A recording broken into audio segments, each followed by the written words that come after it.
كانت عرفانة إني بعرف حالة الاستغراب لما ما يكون في حالة طوارئ نحن اللي ما لنا متعودين نعيش من دونه.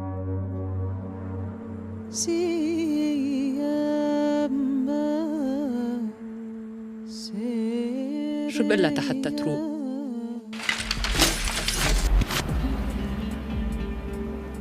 وقت شفتها هيك قدامي كانت كثير متغيرة.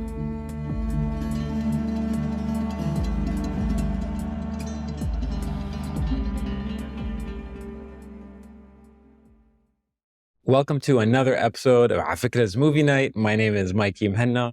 Today on the series, Michelle Keserwany, who is a Lebanese singer, musician, and scriptwriter, and director, and broad creative, is joining us. We are here to talk about her film that she worked on with her sister, Noel, Les Chenilles, which has been award nominated, winning, and is on the circuit right now. Michelle, it's really an honor to have you on the series. Thanks so much. Thank you, Mikey. It's my honor as well. I've been wanting to do this discussion with you for a while, so I'm so happy that it happened. And I come in. So I want to ask you about the seriousness of this film, because you are a funny person, like not like oh, that person's funny. Like, you're hilarious. You and your sister are really, really, really hilarious. And there isn't really a huge, satirical part of this film. And I wanted to ask you about that departure and if it felt like a big departure for you to do it. Yes, I think that from the work that my sister and I do, people expect that we will always have the same tone of being comedy and satire mixed together. But sometimes you feel like expressing yourself in different ways. So the film has satire in it. It doesn't have comedy in it, but it does have satire. Yeah. And it is a facade also that Noel and I have, which for us is very clear, but I think we don't share it that much with people. So they always have in mind something and they expect us to do the same, while we feel that we can still do stuff that are comedy and satire at the same time, and go to places where we can also express ourselves in a dramatic way or in different ways. Yeah. So, what kind of kid were you growing up? I feel like I want to hang out with the teenager version of Michelle. I'm what not were you sure guys that like you as really kids? want that. Okay, let me think. I think we maybe something that I can say is that we were in a public school as teenagers. So this Where exactly? shaped us. It was in Harit Safar, and then another one in Junior. So we were in this area. And I think as teenagers, because our teenage years, the last years of school, we were at this those public schools that don't really function in Lebanon. I don't know if you know details about them. Yeah. So I think this shaped us a lot, Noel and I, in the sense of we always like to express ourselves artistically and all that since forever. But being in this place made this, if you want, envy of expressing yourself, mix with a reality that is a bit harsh. So this is where I think one point of our teenage years that is still marked me till today. But we were also finding lightness in our everyday life. We are lucky to have a family that's that encourages art and that's very positive and that have ways of thinking that are not very common. So we were happy teenagers, but in an environment that was not always very light. Yeah. What is the age difference between the two of you guys? 2.5 years. I'm older. Yeah. Were you inseparable as kids? I'm not sure. We are 4 children. So we used to spend time together because the age differences between us are not that big. So, and we used to spend times with our cousins as well, who also, we have many cousins. So it was like a childhood that was a group childhood in a way. And Noel and I have always been close, of course. Not inseparable. We have also, we are very different on so many levels. We do many different things, but because we do the art together, people think that you're always together, spending time together all the time. But yes. So. But it's not only, it's really funny. It's not only because you do the art together. Yeah. It's also, I think it's partly, there's a positioning, Kemen, like when you and I first spoke, right? Yeah. A few months ago or weeks ago. And I was telling you, I really want to have you on the series.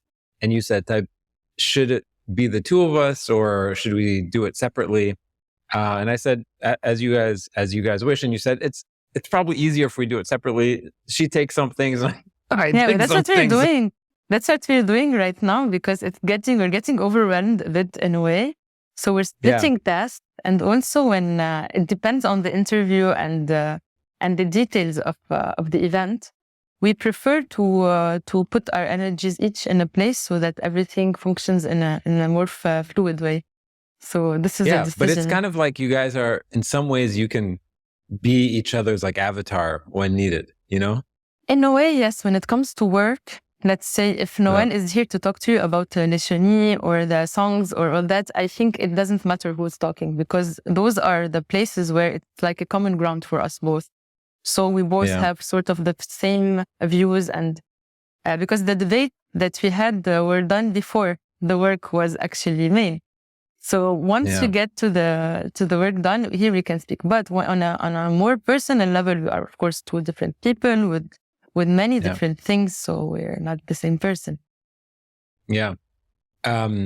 Before we jump into the film, in preparation of this interview, I went back into your YouTube page and went back to look at some of your early work. Yeah. And I always knew you guys as these two sisters who came out with these like insanely catchy, relevant, timely, hilarious political songs, right?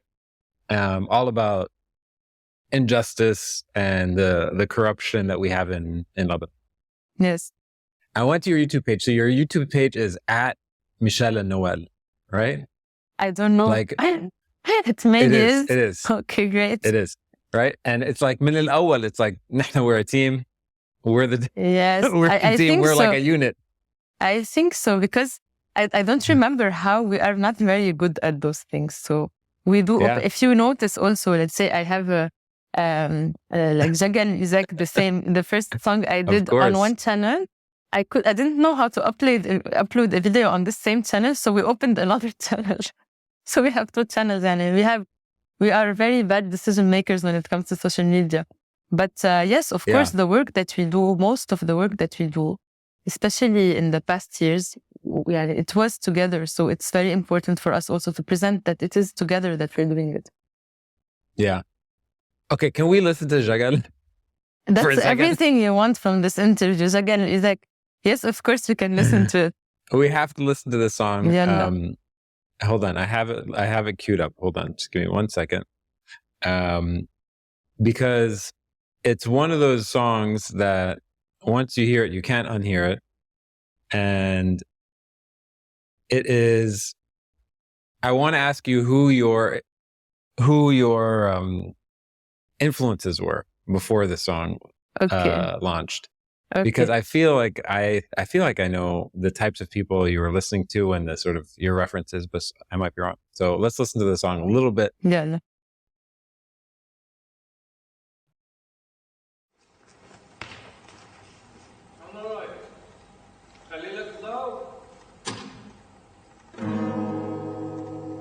It's from 11 years ago for those listening. Yeah.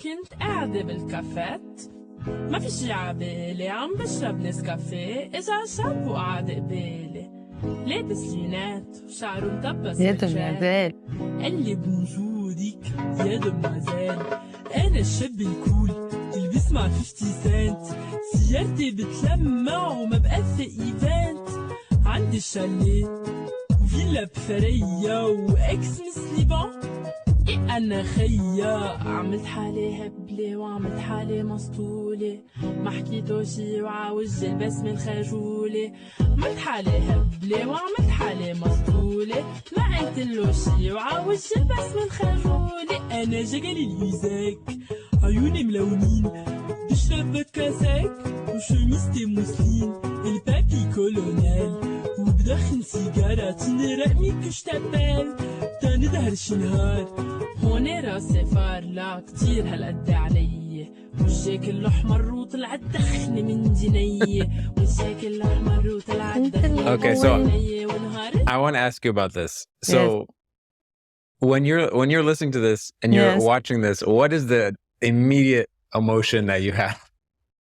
I want to laugh because many of the people in the video, I know them, like Jose and other people. So it's funny for me. It's really, it's a very nice memory that I have. Did it go viral? Is that how, I mean, for you at that moment, you were like, oh my God, how did this go viral? Of course. Actually, when Jagal El-Usek came out, the social media was not that booming that much 2011, yet. Yes, it was in the beginning of it. I didn't have Facebook, I remember at the time. What happened is that I sang it one time. It was because of frustration I had from university and guys that I was meeting and their ways of like imposing themselves or thinking that they can attract you with materialistic stuff and stuff like that. So it was, of course, a joke. And I used to sing it with my friends and all. And I once said that maybe I recorded someday or something like that. It was not serious at all. Then somebody recorded it on their phone and it started going viral by Bluetooth at the beginning. So we didn't have other ways that were too common. I love it. And then 12 years later, I was 19 when I wrote it and it was recorded, the first version. People start telling me, we're hearing your song. And I was like, I don't sing. I don't have a song. Like, no, it's your song. And then I listened to it. Of course, it's my song. And suddenly, really from one day to the other, I don't know what happened. It boomed on the internet. Suddenly, I opened Facebook to say that, yes, I wrote it because they were asking who wrote the song. It was this video? No, the video we did later on when the song was crazy viral already. We decided to do a video. It was sort of a joke a bit. We did this casting to do the video, and then the casting was the video, and it was something like fun that I did with friends and like at the time. So that was it. But of course, I didn't know at all. I had no idea that this will lead me to many other things actually, because of Jagal El-Usek, I took another path in the way I chose my career, stuff related to writing and then films and all that. It started there somewhere. So it was a very nice accident. What do you mean it changed your path? I mean, what path were you on before it? Yes, I will tell you. So when I was in university, I was doing advertising. And it's a very interesting thing to learn, but I knew that by the end of my master's, I knew that I wasn't going to work in this field. It's not mine. I don't like to sell things. It's not mine. And Noel did the same also study. So when Jagal El-Usek came out, I started being called for stuff related to copywriting and things. But Noel and I decided it was a very clear decision that we don't want to work in things we don't sort of believe in a way or another. So we focused on working with NGOs or people who are doing stuff on the ground and stuff like that. So I took this path. We started doing the political videos after. And then I went from one thing to another that led me to film. So it was a triggering point in my life and career, I feel. Yeah. Are there like through lines that connect this video to the types of videos you absolutely loved growing up? Like I wrote silly songs with friends when I was a kid as well. And they were always inspired by like the sort of the music and comedians that I grew up listening to. Are there similar ones for you that you're like, oh, this is for sure a reference? Even if I didn't know it, I was just ingesting this type of stuff. Not at all. Why? Because I never thought that this is a real song and that I am doing music in any way. till today, I don't present myself as a musician in any way. We do songs, we do videos, but I don't see myself in any kind of framing, if you want. So doing Jagal El-Usek was purely out of frustration. And I think it was a very good lesson that maybe the best way to produce is to be inspired by your entourage and not by other things. Of course, art can inspire art and all that. It's also nice. But from my personal experience, everything that I've ever tried to build or create, I started by something very grounded, by experiences, by talking to people, by stuff like that. And they inspired. Yeah.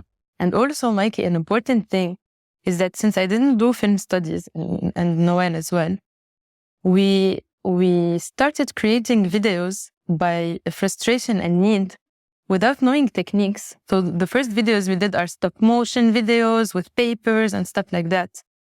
And it was through this experience that we learned bit by bit the techniques. So this gives you freedom to think in a different way, where I am inspired by my environment. The tools, I can master them with time. Even the storytelling, the editing, all this can come naturally if you're focused on your work in a way. And this is how we built our career. And until today, it's the same thing. I hear sometimes people talking about their films being inspired by films and stuff like that. I understand it is another way of thinking that is also valid, of course, but I don't see myself there at all. Wow. That's pretty amazing, actually. That it's this sort of like, it's almost like you're discovering the films inside you. Sort of, also not inside me rather than around me, because whether it is the songs or the films that we do, the first step of creating is to immerse yourself in a place that is not your comfort zone, to be able to listen to others and be like a sponge and break all the prejudices that you have, the past experiences, like past ways of thinking, and building new ones in order to even shock yourself when you're writing or when you're creating something. And leaving space for other collaborators to add as well and make the artwork something that is more mature and more collaborative. So it is a way of work that is so organic and natural for Noel and I know that we will always focus on it. And now I'm working on other films and it's the same technique. I've been doing research for a very long time. It's also a process that takes time in order to create. So let's talk about this film. Yes. That when I was preparing for this interview, I saw that it was inspired by a sentence from one of the guys that we've interviewed, Akram Khater, who is an incredible historian. Tell us what the film is about and what you thought it was about when you first started working on it. Yes, so the sentence was what's from Fawaz Trawulsi, not Akram Khater. Sorry, excuse me. Yes. Yeah, but an article came in. Exactly, it's both articles, like an article of Fawaz Trawulsi called Amour de Soi, and the article by Akram as well. So the thing is that we were commissioned by the Biennale de Lyon to create a film. And we started doing some research. They also gave us some references of researchers and stuff that we can dive into that can be also good leads. And we fell on those articles. And when we read them, it was obvious for us that we will use them to create something about our current modern problems and lives, related also to creating the creation of silk, to colonialism, to friendship, and to displacement as well. So we tried to mix our personal experiences with historical facts to create this tale that talks about this friendship between a Syrian woman played by Massa Zahir called Asma in the film, and the other character played by Noel called Tara.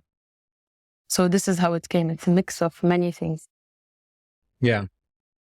So can you give a little backstory about the silk industry, and almost even just like the first 5 minutes of the film, which are setting the backdrop of how this industry was born, and the impact specifically on little girls and a sort of rural population more broadly.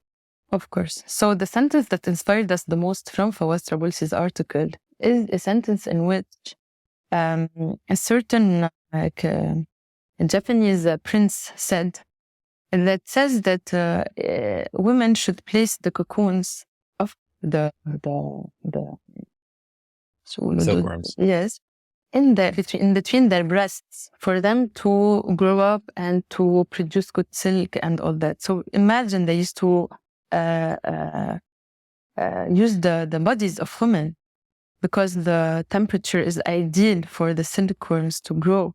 So for us, it was very striking. Like, how can it be that it's like a metaphor, but it was a reality as well. So this was the first thing that we started with. And then when we started doing research, it was a very difficult and sad research because what we have in the film is like just the tip of the iceberg. We couldn't go dive deeper into what was happening. But silk industries in Lyon and in France opened in Mount Lebanon because of many factors. And they used women in their factories for different reasons as well, in a very unjust way.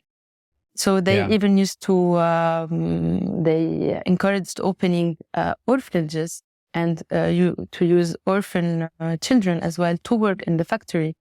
Factories were also in conditions that were not human at all. So if they were very humid, very big, there are sounds, you cannot even talk to the other person next to you.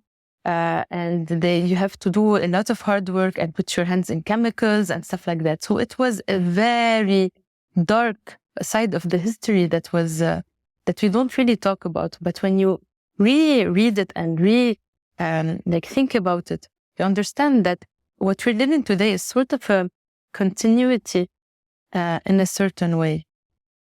So it's very important to put the past in front of us with all the difficulties and with all the harshness, and see how to deal with it in the present and not skip parts of history and try to find a balance without knowing what happened before.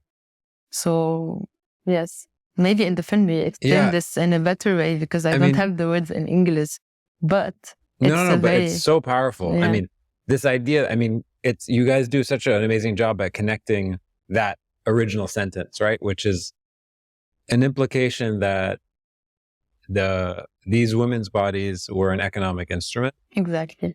Only used to generate capital for the owners of these companies. Exactly. Yeah.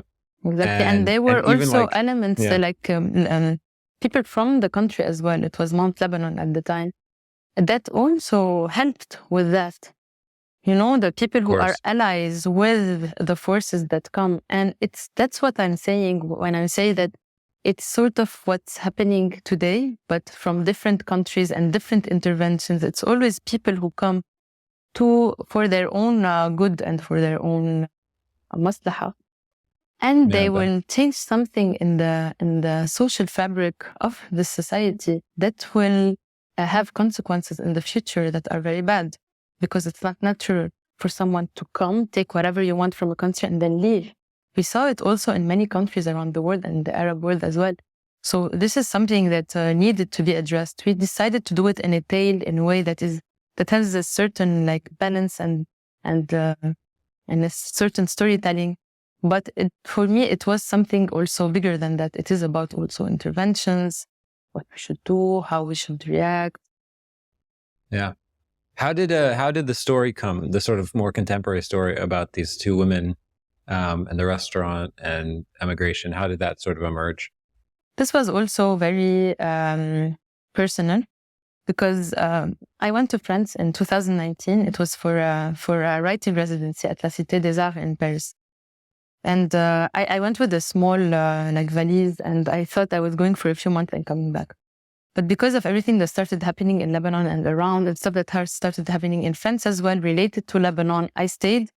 And since then, I stayed. I don't know what happened, but now I'm between France and Lebanon, but based in France. So for me, it was a very difficult time because I'm not used to being away from my entourage. Everything I do is related to everything that surrounds me. So I'm not a person who would go to another place and just continue my life. It was super difficult. But I started meeting women, first of all, Lebanese women, because there was the movement happening and all that. Yeah. And then Arab women coming from different Arab countries who lived through something similar, left the country because of certain pressures. Sometimes it's very aggressive, sometimes it's less aggressive, so it depends. But what I noticed is that you notice them really fast and you can understand their experience without talking too much. So I would see a woman, she would tell me from which country she is. Let's say she would say, I don't know, Syria or Egypt or Palestine. And right away I can imagine what kind of pressures she went through, even if we didn't really talk a lot. And this feeling of spotting others, I used to tell Noel, I feel like they're butterflies. You spot them, it's really clear a bit. So Yeah. So this is where I decided that, okay, so let's search for this main character. And here I found Masa Zahir, who is a brilliant actress. Also, she came from Syria and has been living in France for a few years. And we started the discussion, her and I, and we started building the character that she's gonna play with some pieces of her life. Of course, the character at the end is different from the real Masa, but we started constructing about our own experiences. And in the shooting, we left a very big space for improvisation, where we told Karim Maghreb, who is also the marvelous cinematographer we've been working with for a long while, to just follow Noel and Masa from dawn till late night, and to cut their real conversations in a way or another. But I would lead a bit the conversation depending on the light of the day. So let's say if it's a moon, the conversation will not be very intimate. It will be about something broad. And as the sun goes down, I would trigger some conversations that we'd already discussed, Noel, Masa, and I. So they're familiar a bit with the theme. And they would say them. And this is how we worked. It was a real collaboration with what everybody had to say and add. And another point, when I met Masa, it was also a conversation where I asked her, what do you feel like expressing as an artist? Yeah. She told me, I don't feel like talking maybe too much, and I would like to perform something, to perform a physical performance. So I thought, okay, so on what kind of music? She gave me references. So we had a meeting with Zaid Hamdan, who's also the amazing music producer, بيغنى عن التعليق. Yeah. And Nadib. أكيد. So it was the first meeting with Zaid and Masa, so that they understand each other. On what music would you like to perform? And I was really like watching and just get if because also Zaid came from Lebanon to film. So why is my experience more important than their experience? I should also sit and listen sometimes. So this is what happened. And Masa suggested the style. Zaid worked on it and he got it really fast. And I just added this in the writing. So your performance will come here when you will express this specific thing in the narrative. And this is how many parts of the film worked, where we would guide, and while writing, I took the liberty also to like give space as much as I want to everybody. And then at the end, while editing with Constantine Bock, who's also a friend and collaborator I've been working with for a long while, to take decisions. And the same people worked on the music videos and the film. Karim, Constantine. Wow. Yes. That's why we understand each other fast. Yeah. Can you like give me a visual for what it actually looked like when you were shooting? Was it literally, Masa, Noel, the camera operator, a cinematographer, and you sort of walking around and you're like behind the camera saying, okay, talk about the statue? No, I will tell you. It was in different ways. What happens is that I'm such a fan of Karim's work when he filmed that sometimes, and it happened, he went alone with Masa and Noel and they walked and talked and they came back and I was in another place. So sometimes I really don't need, especially that Noel is directing with me, so she can also take the lead while acting, So it was very loose. Yes, إنه not قهوة بس إنه تيكونوا مرتاحين. Sometimes you need to give people their space as well. Like imagine me following them إنه it's weird. So sometimes that's I just like, it's very important to know when to interfere and when to let things happen. And it's very important, I think, also to work with people you trust to a point where you don't feel that things are going out of hand and, you know. So I had this confidence, and the whole film was filmed in 3 days and a half. And this is crazy for a 30-minute Wow. film because it's almost as if we used all the footage that was filmed. Sometimes we would film the scene maximum twice, and it's a difficult scene, and we would continue because I look at the screen and I know that we got it and we're good to go. So I think it was something magical happened on set. Also because we didn't have any considerations. We only were focused on doing something that is authentic to us and on trust that you have built throughout the years between each other. So, and another thing, when I was triggering the conversations, it was not behind the camera. We would stop and we would sit, let's say, and talk a bit. And how about you open this now? And so it was a bit like this. Sometimes I would do that thing of behind the camera, but it was not like, yes. Yeah, I mean, it's so funny because it's like, it's this organic, you have to have so much trust in that it's, I don't know if the word is trust. It's like you have to have so much faith that this will land how it lands. And if it's as we expected, great. And if it's not, no. But I don't think I think about it that way because when you have when you have a script that you feel is solid, you're not afraid of anything because the script will dictate what you can or what you can do.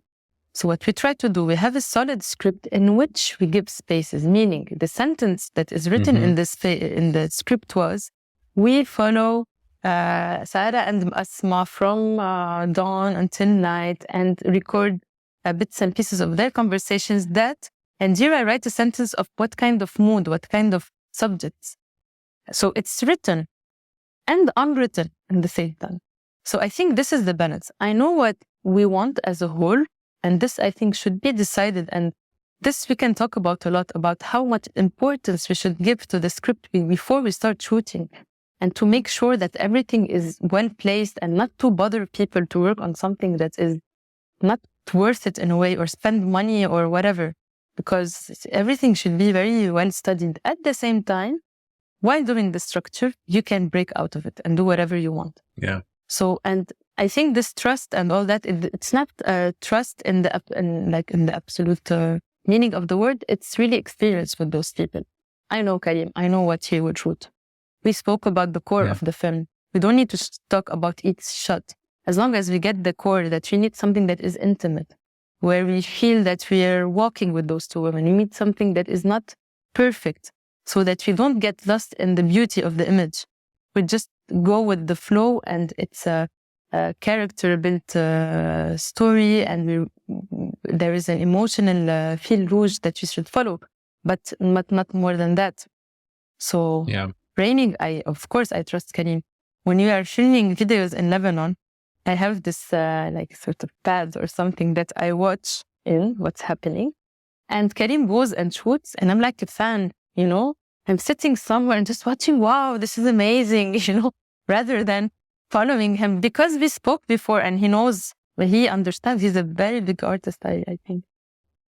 So yeah. So interesting. I want to watch the trailer. So I'm going to load up the trailer. Yes. And we will watch a second.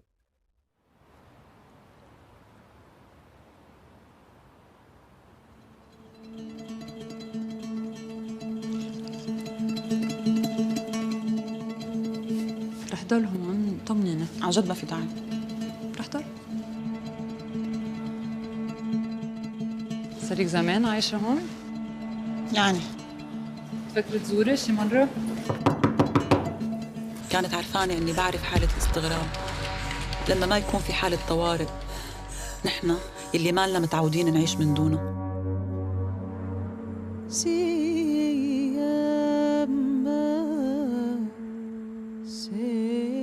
تشرب إلا حتى تروق.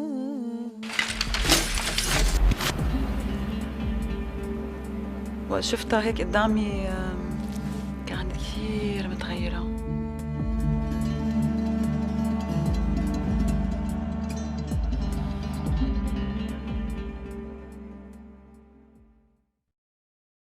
It's beautiful. Can I ask you about the structure? Of course. Was there ever a moment where you thought 30 minutes is too long, 30 minutes isn't enough? Yes, I think the film dictates how long it should be. That from the script, we knew it was not very short. Many people, when we were editing, told us it's not gonna get into festivals, you need to make it smaller or stuff like that. And we thought, okay, so let it not get into festivals if that's the case, because the film you should not compromise important things in your script in order to go to a certain path. And that's what we did. The only compromise that I did was with Noel was at the end. The credits made the film 30 minutes and 15 seconds or something. So we had to reduce so that it's less than 30 minutes.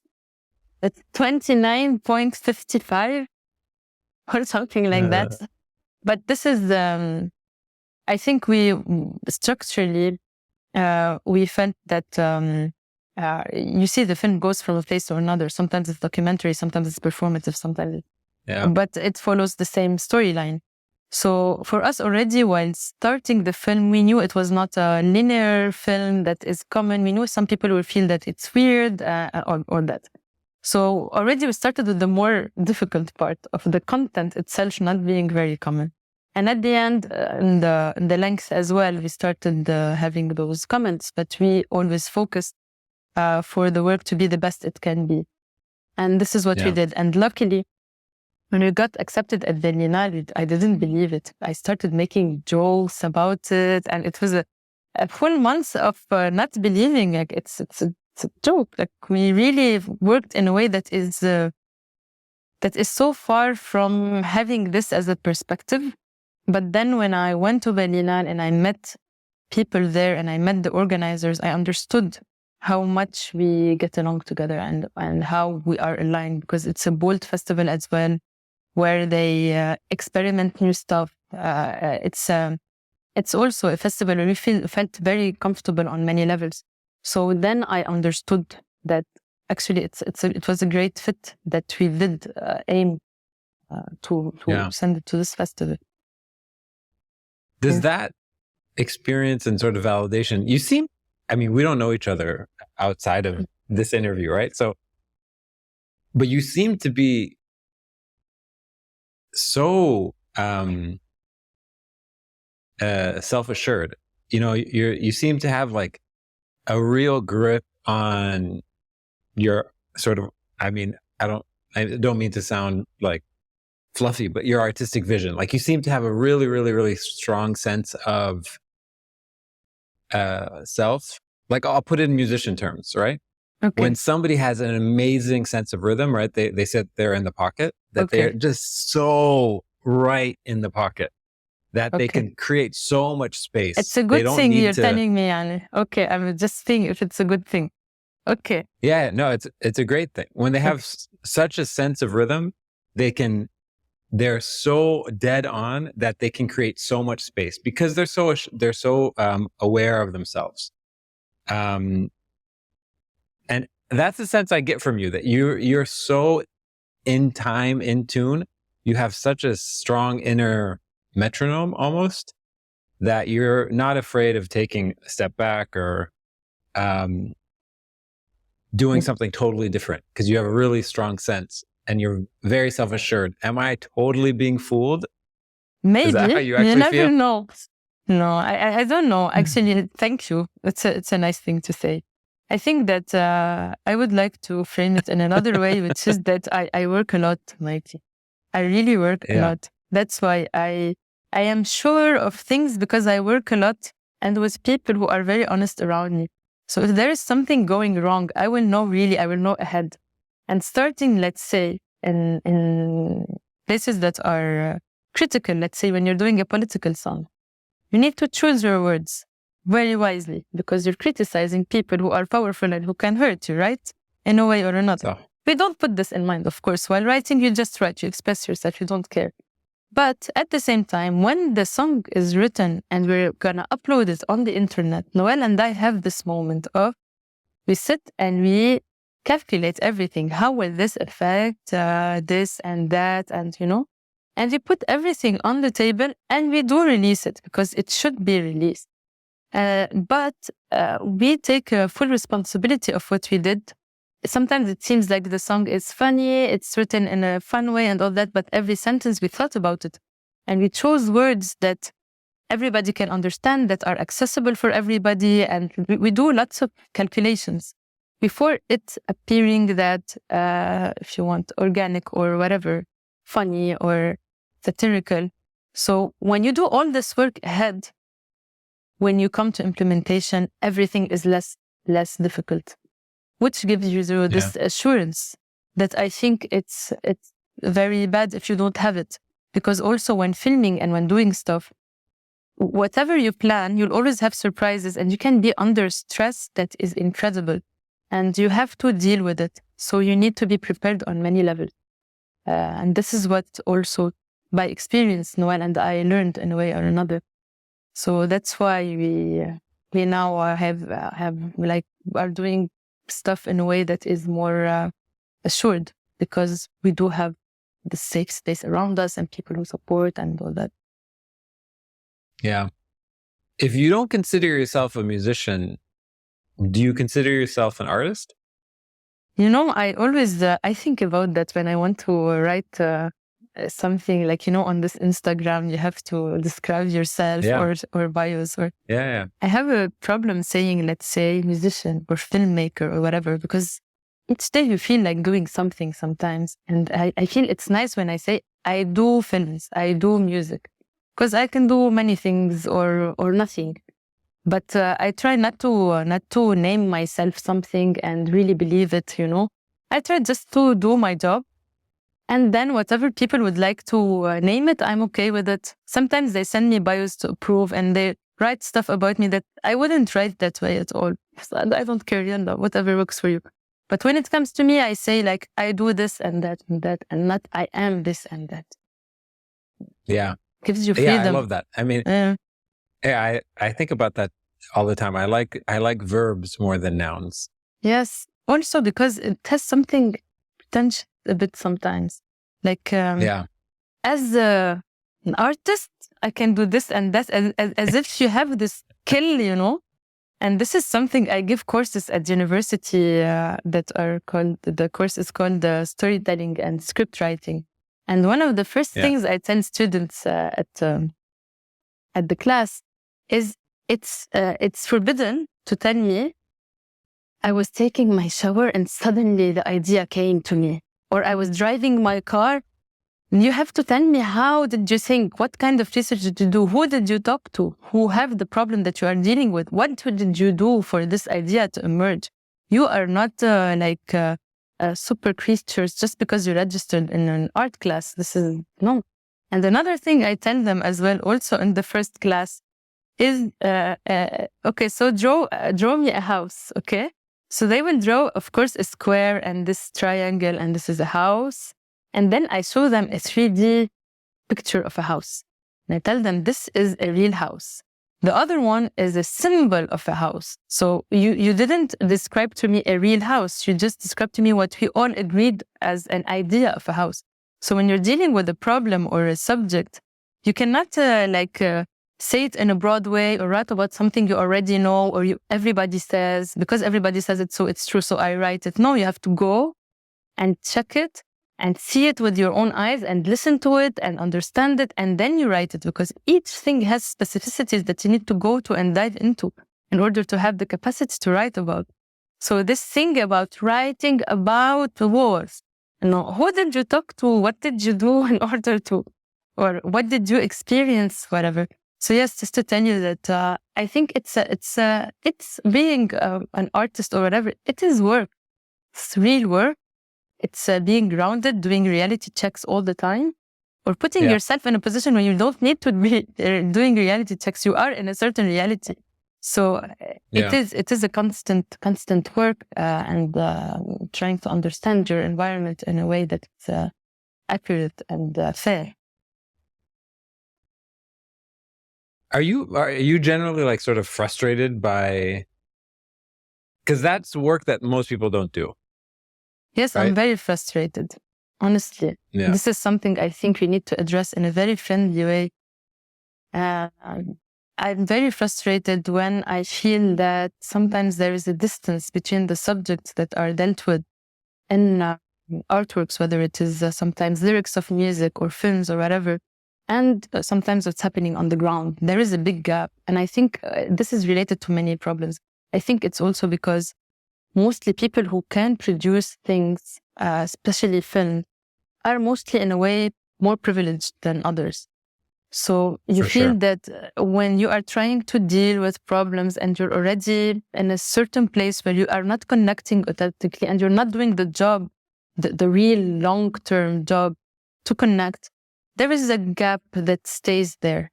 It doesn't mean that the artwork is not liked by people or whatever. This is not, I'm not judging the quality of things themselves. They can be just not how I see that art can be and the role that it can really play socially. It's a very important tool. And it's a place where you can give space for people to insert what they want to say and frustrations and stuff. So when I see that the work is not really well done on the script and on the research and the like connecting to reality and being grassroots in the subject that you're dealing with, yes, I feel that it's super frustrating, especially that we are the beginning of the chain of work that is so big and that includes a lot of money and years of work. So imagine starting wrong. Like, why don't we take the time to do something that is super solid? And then we get people involved and money and all that. It's also not only the problem of the artist. I think the system of production of art is also super pressuring, and social media as well. I will tell you something. What do you mean? Yes, I will tell you this. Let's say we do songs, Noel and I, okay? We do one song a year, sometimes one song each year and a half or 2 years. Many people tell us, why don't you open a page and do like an advertising and do an album? And who told you that the way I perceive art is the way that the market perceives it? That needs, for you to be consistent and people to follow you. And this is not our rhythm of work. We work in another rhythm. And I don't like how the market works. I have the right to, right? I don't want to do an album and sell it. We already don't take money for the film, for the music that we do, and we don't sell it and we don't pay, and we just do collaborative work that nowadays they're starting to give us to propose for us to buy them for things, and we refuse all the time. Although sometimes we need the money, but we refuse because it's out of how we think. So you cannot put pressure on people to produce or not to produce. And also another point that's important is, since we work in different things, Noel and I, whether it's a bit in like drawing and animation or music or films, each thing has a rhythm that is opposite to the other. Meaning when we release a song, this is a time where you should talk to people and connect. And it's a beautiful time because I love connecting to people and I love to know what they think and to connect that. When you're writing a film, which I've been doing for years and years, you need space and time where nobody talks to you, where you're not in the spotlight, where you have your own space. And those are contradictory. So how can you be doing both? And this is why we release a song when we feel that we have something to say, not when we feel that like we should release a song or something like that. So yes. Yeah, it's hard. It's hard to do thoughtful work and be brought into this like influencery social media vortex. Yeah, it can be fun, but it can be deviating from what you should focus on. I think it's a great tool to connect to people. Look, we met on social media. I know it's a great tool, but you have to impose your own rhythm in it. Some people like posting all the time, and it's marvelous. They can do it, but for me and for Noel, let's say we have our rhythm, and we make sure to keep it and not to fall into traps here and there. in the film production as well.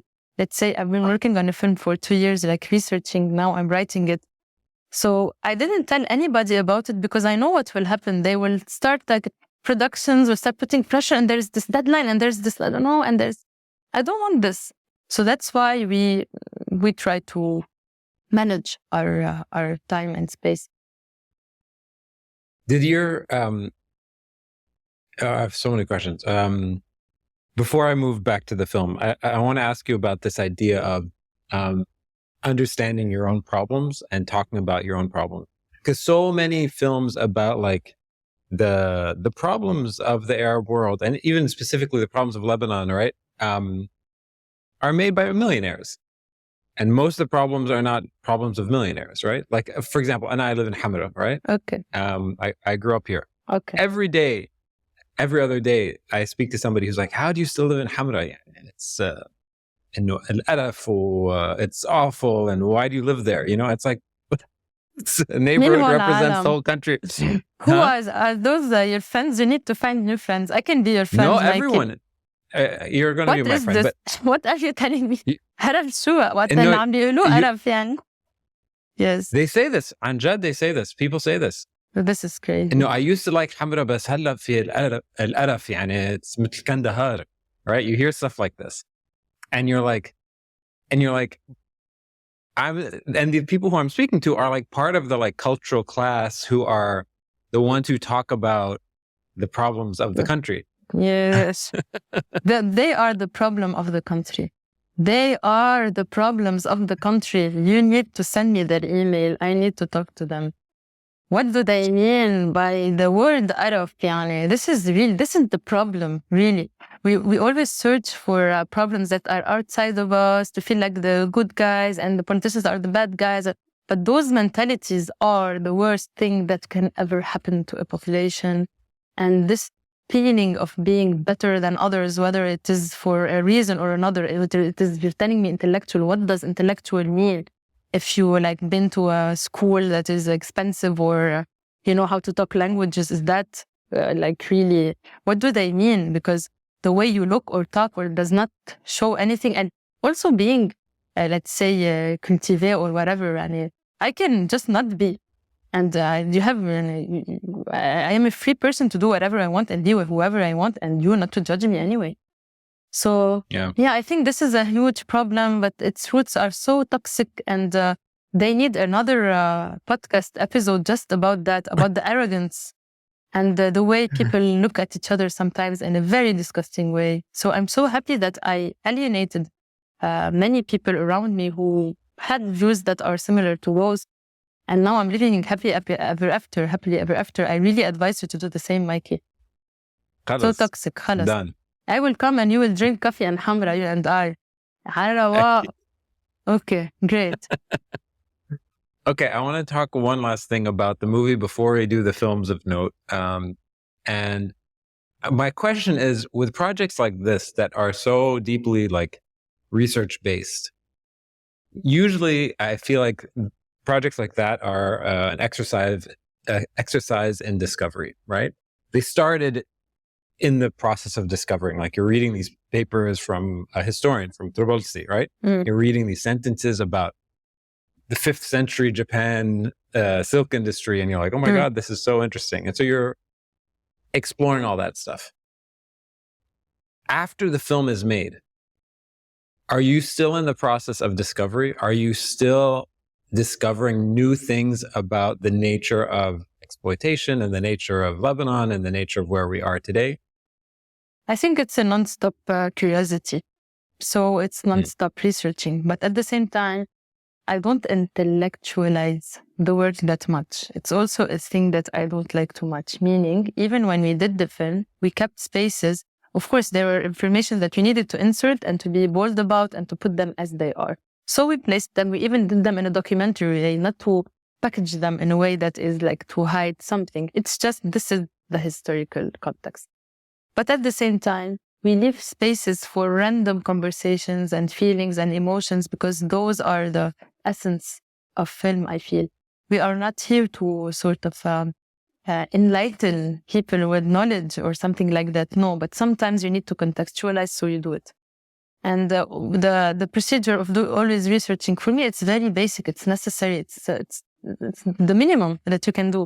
But also working on political satire, it's an exercise that you do all the time. Because how can you be satiric about a thing that you don't understand? This is out of question. At the same time, you have to have the language of the people that everybody understands. So I like when we produce something, a music or whatever, for my aunt to understand it, and her friends from church, and like the people from our village to understand it as well. Not only our cool hip circle of people judging each other between Hamra and out of Hamra and all this. So it's important also to think about all those things, but not to push it to a place where, look, I'm the intellectual that I'm coming to tell you what to think because you don't know, so I need to enlighten you here. It's a balance. For sure. Okay, before we switch, I want to play one of your other songs. Which that one? Is from it's from a few years ago, and I wonder how you feel about it these days.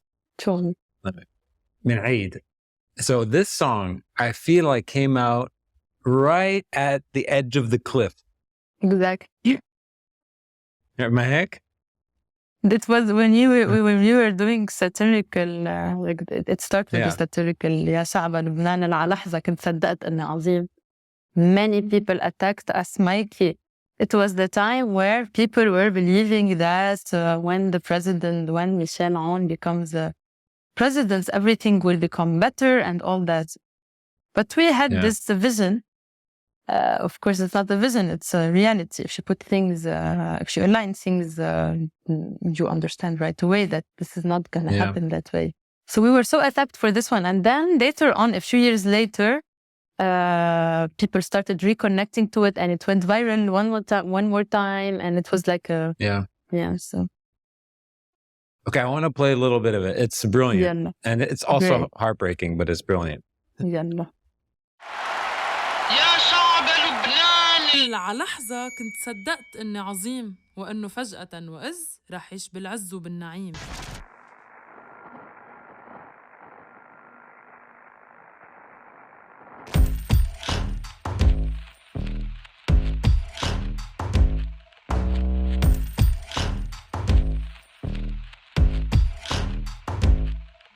ما بتعاطى سياسة، ما بتعاطى بمعاشي أو بقدي في تاكس عكاسة، ما بتعاطى بقدي بدفع بنزين، قدي عندي فرص عمل، إذا ببقى بالبلد أو إذا بفقد الأمل، ما بتعاطى بالهوا اللي بتنفسه، بالعرش قلبي علق فيها، إذا عم بتدين حق الشقة اللي عم بشتريها، ما بتعاطى بكل تفصيل، من وقت أخلق تموت، من وقت أوعى تنام، بس ما هي لو ما تعاطيت سياسة، السياسة بتتعاطى فيي.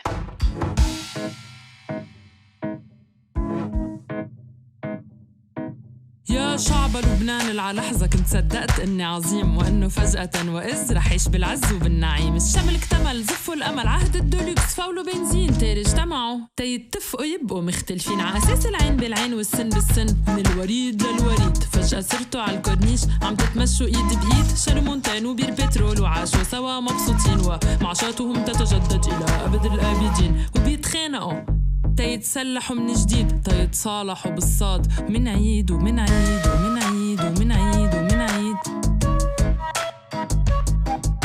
من عيد ومن عيد ومن عيد ومن عيد. شو هالفوضى إذا بتريدوا كل واحد محله يا شباب مين عم بيحكي وما رفع إيده عم بتزعبر وقف على الباب. شو بكون عاملين هيك عاملين مثل عاملين لي مدرسة المشاغبين عندكم هون. مدرسة المشاغبين جايين على الحكم ومش دارسين بيسألوا وين هي الدولة ما أنتوا الدولة شو مضايعين استلمونا المستلمين قال عم ينبشوا على الفاسدين لا يمال راح اللولو من الشمال أو من اليمين. كلنا سوا ألف مثل 11 ب مثل بالمية ت مثل التفا العليت بالخفية حق الهدر والمواكب وصفنا في الكواكب لمصلحة محطة القطارات الوهمية. Okay, I'm going to stop here. It's too good. You guys, this is in the world of hip hop, we would say bars. This is Karim Fmeister. We are not very good with the rhythm. So Karim Fmeister, the music producer, he would always clap in the studio to make us get the rhythm, even if we're like recording, you will see him. He does always tricks to make us sing On beat? right on beat. Yes, that's why I'm telling you, we don't consider ourselves musicians in the full sense of the word. We do songs, we love it. I think we're gonna always do it because it's something that is it's heartfelt and fast, and you can do it with your surrounding in a nice way. But it's also a full group of people working with us for it to really work. So yes, it's just excellent, and the video is so good. So we sent you a list of questions asking you to send over recommendations. Yeah. And we'll go through each of them. So okay. The first question was the film that most influenced your film, and you had a really interesting answer where you responded without a film, but you said, what did you say? Yeah, I said it was by the articles. It was not by a film, really. You can ask anybody who worked on the film, Karim, who filmed it or whatever. We had zero reference on how to film. It was the articles that we spoke about inspired the film, the script. And when we sat with Karim, with the feelings that we all agreed on, he went on and he did his own thing. Amazing. Okay, so the film that you loved as a kid. Yes. It's Jungle Book. Yes. It was I love Jungle Book. Yeah, it was in Arabic translated. It was a series, Kitab al-Adghal. It was so nice, those cartoons that we used to watch, that now I know they were in a different language, but for me they were in Arabic, like Pokemon. So أسمعها الآن, يعني it's in Arabic for sure. And Captain Majid and whatever. And then I realized that they were. Yeah, so wait, so Jungle Book, the Jungle Book that you watched, did it have all the songs? It has, yes, it had songs, of course. Even like the main song was something like أنا موبلي والأدغال ومسكني and whatever. Now that I compare it, I see it's interesting actually to watch cartoons with your own language. يعني it was not the Lebanese Arabic, but still it was interesting. So yes, it's a series that I would say shaped us, I think, in different ways. Because it has many values about bravery and friendship and stuff like that. Yeah. So, yeah. Can I make a recommendation for you? Yes. Do you know that song, the Jungle Book song, I Want to Be Like You? Ooh, yes. Ooh, I want to walk like you. So there's this amazing behind the scenes footage on YouTube. I'll find it and send it to you. Send it to me. Yeah, there's this the story of that song. I'll just tell you real quick because it's awesome. Tell me. The story of that song in the 1940s or 50s, when Disney was making the film, they wanted all the monkeys to be like almost like this cool jazz band, right? Okay. Yes. And they wanted to be like the hippest cats, right? Because the whole point was like, I want to be like you. You guys are the coolest, right? So they decided, they're like, okay, we need to find like a jazz musician and a jazz band that's awesome. That's so cool. So they went to this band in Las Vegas, the Luis Prima band, who is this, he's this awesome like Italian-American singer, and they had like the craziest band. So they went to him and they said, this is the song, we want you guys to play it. And we heard you guys have the coolest live show in Vegas. And they filmed them practicing it. And it's this behind the scenes, and they go through the audience. And they do the, you know, there's this like parade where all the monkeys are dancing together. It's so cool. Yeah. Actually, I think there are two things. There is the film and there is the series. I think what I used to watch was the series. I don't know if I'm now confusing, but yes, send me this one. I'm going to send it. I would love to. Yes, of course. Okay. The film that is so underrated. What did you choose? Yes, I chose the Tick on Concrete. It's an animated film. And most of the films that I like are not underrated. This is the only one that is really underrated, and it's known for being underrated. So the interesting thing about this film is that it talks about the struggle between being innocent or corrupt. It's about brotherhood as well. And it's a mispronunciation of reinforced concrete, but like spent by children. Yeah. And it's a really marvelous film. that has crime in it as well. It's a beautiful story that is so underrated because of some, I think the way it was distributed or something like that, something went wrong there. But the quality of the film is marvelous. Amazing. Okay, cool. Let's keep going. So the film that film students must watch, what did you choose? I chose something that was Lebanese. Yeah. Which one? Harub. Yes, Little Wars. So it was Yeah. a reference for me. So it's not only this film, but I always encourage students to watch old films from Lebanon or the region. Not very old films, even current, but more old, just to know, like Burhan Alawiye or old films of Jean Chamon and My Masri. Or I always encourage them to not fall into the trap of being a student in filmmaking and then having all those references that are in the books or whatever that are far from your reality, and the way that we should also organically start building films. So for students, it's very important to take a turn that is more close to their society rather than being inspired by directors who have different problematics around the world and not focus also on what happens around them. Yeah. So yeah. I also think that there's benefit in if you are going to look abroad, which is in my mind totally fine, but like being inspired by the proximity that they're taking to their own problems. You know? Exactly. That's what I mean. You have my word, Mikey. So this is what I was trying to say with my bad English. So so of course we're all like the films that we will name now are not always Lebanese films, of course, or Arab films. But for students specifically, I think it's an exercise also to watch things that are closer to their entourage. So, yeah. Okay, let's keep on going. So the film that always makes you laugh. Almodovar, right? Yeah. Yes, of course, because he's one of the rare people that has this comic sense that never dies, because it's built on complex characters and it's not mocking things and making fun of them this easy way of making fun on the back of other people without understanding them. No, it's very smart satire. And he has his own way of creating a universe that is so dramatic and so funny at the same time. That's why I feel they're timeless. Yeah. Amazing. Okay, let's keep going.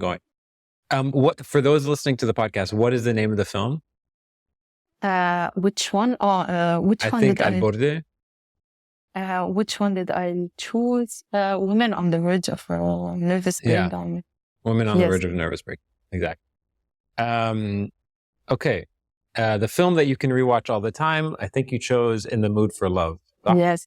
This is one of the rare films that I can see many times, and each time I see it, it really dives me in this mood that is marvelous that Keserwany can that created in this film. I think also it's because of how intimate it is, how it's built, the music, the visuals, all that, but mostly also the complexity of those two characters who are trying to get close, but it's not happening. And this is something that we live in our lives always in a way or another. So that's why I feel it always speaks to me in a way. Okay, so the film that has your favorite script, I think you chose two, Crimson Gold and Drive My Car. Yes, those are one of the styles of narratives that I like, not forcément the only, of course, ones. But I chose two that are different. So Crimson Gold is a film by Fanahi. It's an Iranian film. What I love about the script itself, it's that it follows the lives of marginalized people, but in a very sensitive way in their everyday life, to highlight also like gradually reveal the circumstances that led to a dramatic event. So it really shows you the entourage of a person who's about to do something bad. And I think those kind of scripts always attract me because they show one of the biggest problematics in our everyday lives that not everybody know how to highlight, which is why do people under pressure have to do bad things sometimes. So this is the kind of script that I like that goes into stuff that are like that. The other script Drive My Car, I think it's another way also of writing. It's a beautiful film that also depicts in a very intimate way the lives of several people, especially one person. And it's super poetic. At the same time, you feel that he went into your inconscient, because it's also based on a Murakami novel. So it's like when you read a Murakami book, you know, you feel that he went to a space that nobody can go, nobody can reach. So the film was good at doing that. So it's a very complex yet simple narrative that is character-driven as well. It's beautiful. Amazing. Okay, cool. Beautifully shot, the film that's most beautifully shot. You chose two, A Separation and Drive My Car as well. Yes. Tell us a little bit about Separation. Okay, so I think Separation, it's also the style of film rather than Separation itself. Yeah. It's also capturing reality a bit as it is, without artifice and without artificial stuff and building a set of I don't know what, you know. Yeah. It's a simple way of focusing on what's important.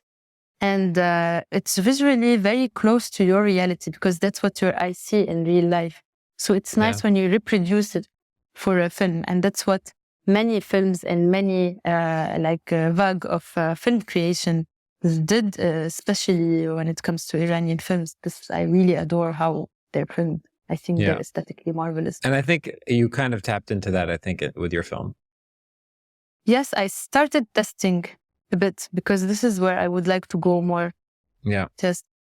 And for Drive My Car also, it's if you want to be poetic, there's also a way of being poetic, all while capturing the essence of the story, not being poetic in a place and the story is in another, or let's say filming something that is bad but in a beautiful way, you know? So in Drive My Car, he has those beautiful scenes, but they are also unsophisticated, very, very well done and very simple. So I think it also captures another way that I would like to explore as well. Cool. Filming. And then the last one is the film that most changed how you think, which is Close Up. Yeah, talk to us about this. So Close Up, when I watched it, I think it really did something to my brain. Why?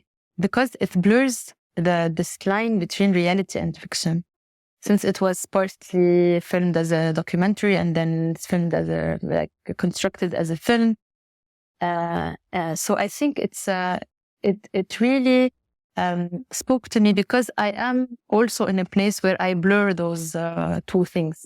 What's real and what are we constructing, and how much can we get inspired from reality around us to construct something. So yes, this is what also like the long shots, the natural lighting, also without aesthetics, and at the same, the story is complex. The story is complex, also about a marginalized person who gets into a very difficult situation, but because also of his situation, so of his living situation, so you understand why he did what he did.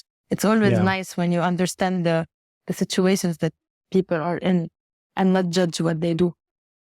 Yeah, it goes back to this the noun verse verb thing.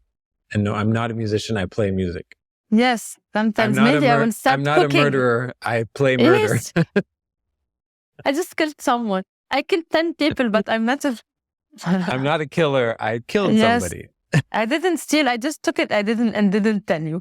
This is very accurate. Yes. Yeah. Michelle, you're awesome. You're so much fun to talk to. And thank you, Mikey. You too. Your work is really powerful. I don't think you need me to tell you that, but I appreciate living in a world where you're doing your work. So thanks so much. Come on, Mikey. Thank you very much. Thank you very much. It was really a pleasure. And it's very nice to start my day with you. Yeah. So I was very happy to talk to you as well. We'll have a coffee in Hamra soon. خلاص. حمرا. أكيد. deal. All right. Thanks.